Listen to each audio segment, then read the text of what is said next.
You can stay. New Haven 7 was an outer human colony where the nights were always cold, dark, and wet. Rain hammered against the metal buildings. As former cargo pilot, Ethan Cole walked home through a narrow industrial alley. His life had become painfully simple. Work, food, sleep, and loneliness. Then one night, he heard a faint voice coming from behind a damaged cargo container. "Please, don't send me back." Ethan stopped. Slowly, he moved toward the sound. Behind the container, he found a tiny alien girl hiding beneath an old torn blanket. She was barely 3 feet tall. Her skin was silver blue. Her enormous violet eyes reflected the neon lights of the colony, and rainwater covered her frightened face. Ethan crouched down. "What's your name?" The little girl hesitated. "Lyra." "Where are your parents?" Lyra looked down. For several seconds, she said nothing. Then she whispered, "Gone." Ethan's expression softened. He took off his jacket and gently placed it around her shoulders. Lyra grabbed the jacket tightly.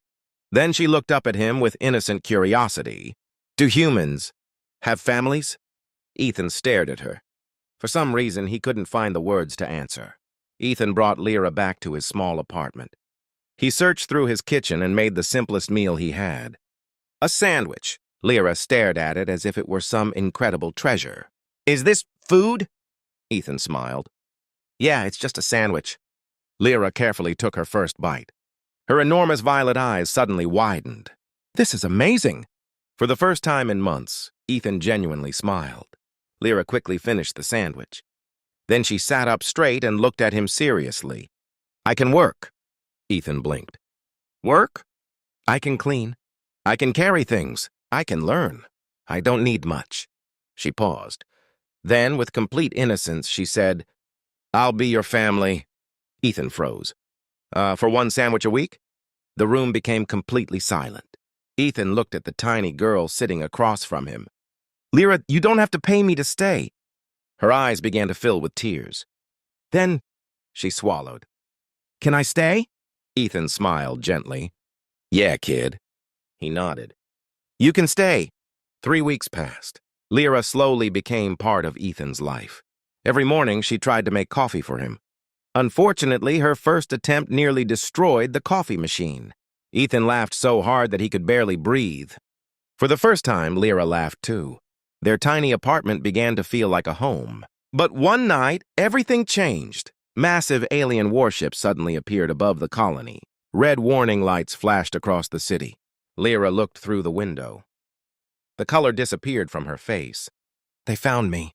Ethan turned toward her. "Who?" Lyra whispered. "The Varkun."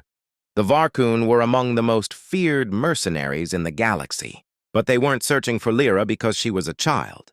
They were searching for her because she was the last heir of the Varkun. Royal bloodline. A massive reward had been placed on her capture. Suddenly, boom! Someone slammed against Ethan's apartment door. "Open the door!" Lyra immediately hid behind Ethan. Ethan reached for his old military weapon. He looked back at her. "Stay behind me." Lyra stared at him. "Why?" Ethan activated the weapon. "Because you're family." The apartment door exploded inward. 3 heavily armored Varkun soldiers stormed inside. Their weapons were already aimed. "Give us the child," one of them ordered. Ethan stood between them and Lyra. "No." The soldiers laughed. "You are one human." Ethan tightened his grip on his weapon. That's usually enough. The first plasma shot tore through the room. The fight began. Energy blasts destroyed the walls. Furniture exploded. Sparks filled the air. Ethan moved through the apartment with the precision of a trained soldier. But the Varkun were stronger. One of them struck Ethan across the chest, throwing him into a wall. Lyra screamed, "Ethan!" He slowly stood back up. Blood ran down his forehead, but he refused to move aside. One by one, he took the soldiers down. Finally, the last Varkun warrior fell. Silence returned. Lyra rushed toward Ethan. "You're hurt!" Ethan wiped the blood from his forehead. "Just a scratch." Lyra stared at him. "Humans are crazy."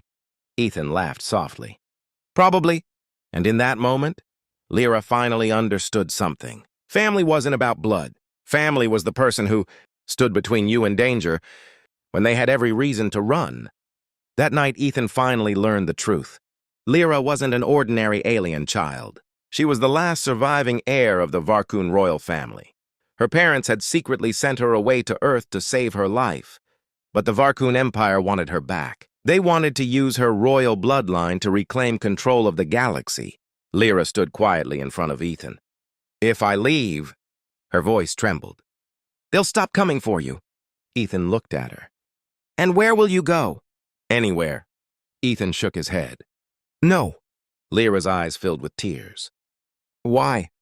Ethan slowly knelt in front of her. "Because you asked me to be your family." Lyra looked down. "But—" She gave a tiny, sad smile. "I only offered one sandwich a week." Ethan smiled. "Kid."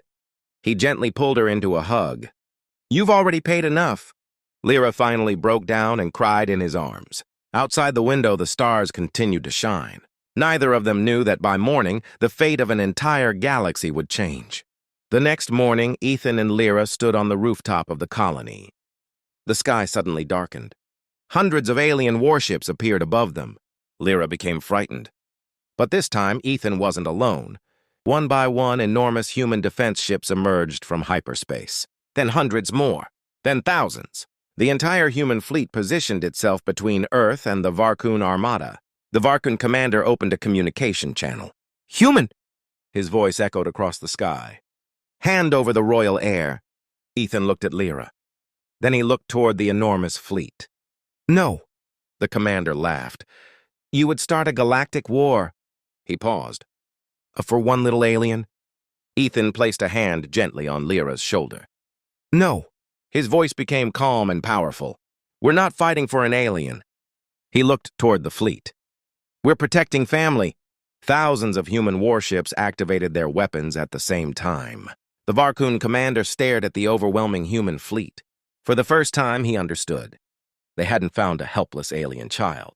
They had accidentally threatened the one thing humans would never surrender: family.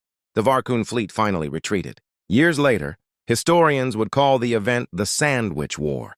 But Lyra remembered it differently. She remembered a rainy night, a lonely human, a tiny apartment, and one sandwich. Years later, Lyra became the first official alien ambassador of Earth. And every Sunday morning, she still made Ethan the same sandwich.